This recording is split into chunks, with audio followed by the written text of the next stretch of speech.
ఢిల్లీలో మాజీ మంత్రి కేటీఆర్ మీడియాతో మాట్లాడుతున్నారు. ప్రత్యక్ష ప్రసారం ద్వారా చూద్దాం. केसीआर ने इकट्ठे एक जगह इकोनॉमीज ऑफ स्केल के लिए 14,000 एकड़ जमीन इकट्ठा किया, तो इन्होंने क्या किया? नहीं, सेंट्रलाइज नहीं करना है, डिसेंट्रलाइज करना है, 20 जगह फार्मा विलेज बनाना है। मैं एक और चीज भी आज आपके सामने रखना चाहता हूं। दिल्ली में ये लड़ाई आज सिर्फ और सिर्फ कोडांगल में नहीं हो रही है।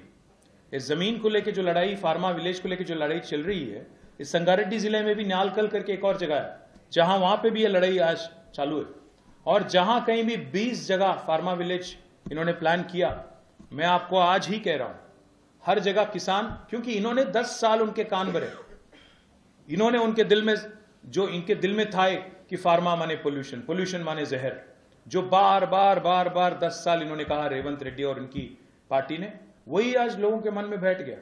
तो 20 जगह, एक नहीं दो नहीं, 20 जगह फार्मा विलेज का आज प्लान है। उनमें से एक कोडंगल है, क्योंकि चीफ मिनिस्टर का कॉन्स्टिट्यूएंसी था तो उनको जल्दबाजी में कुछ करना था और जल्दबाजी का नतीजा आपके सामने है। और जो आपने पूछा मुझसे, मैं उसका जवाब कल आपको दूंगा, क्योंकि उसमें थोड़ा एक सस्पेंस एलिमेंट कल मैं आपको बताऊंगा। एक कंपनी है Max BN pharma, Max BN, और कल उसके बारे में तफसील में आपको डिटेल में दूंगा, क्योंकि एक और खबर है, इंटरेस्टिंग खबर आपके लिए।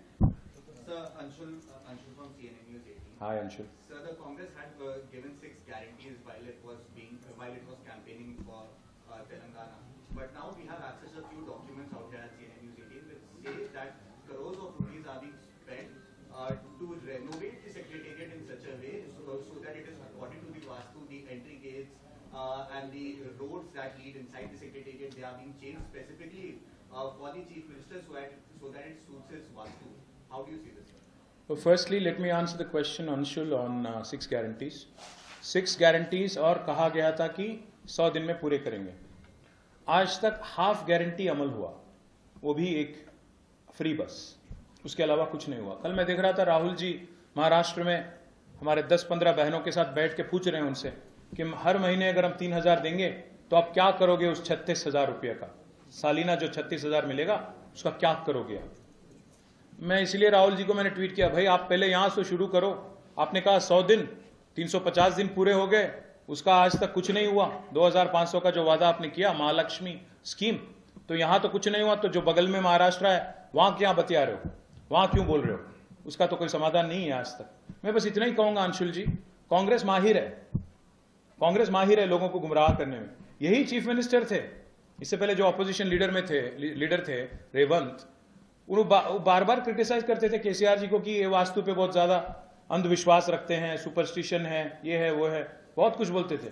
फिर वही रेवंत आज 3.5 या 5.5 करोड़ रुपया के साथ डॉक्टर BR अम्बेडकर के नाम पे जो सेक्रेटेरिएट बनाया गया, उसकी मेन जो एंट्री है उसको तोड़ के कहीं और बना रहे हैं।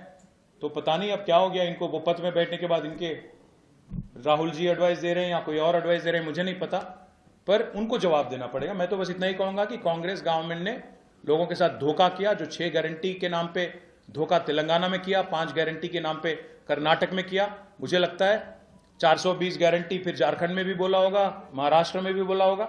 वहां की जनता से भी मेरी रिक्वेस्ट है, दोनों को हराओ, कांग्रेस को हराओ, बीजेपी को हराओ, क्योंकि दोनों भी बदमाश है। बस इतना ही कहूंगा जी।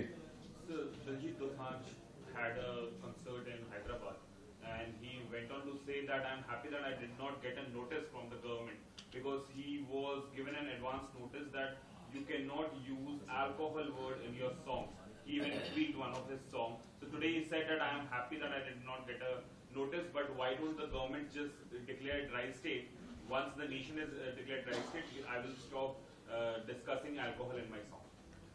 भाई मैं सुना नहीं, देखा नहीं उन्होंने क्या कहा, उनको क्या नोटिस मिली, हम लोग तो इसमें बिजी थे, तो मैं उसके बारे में कुछ नहीं कह पाऊंगा। पर मैं तेलुगु में 2-4 चीज़ हमारे भाइयों को बोलूँ।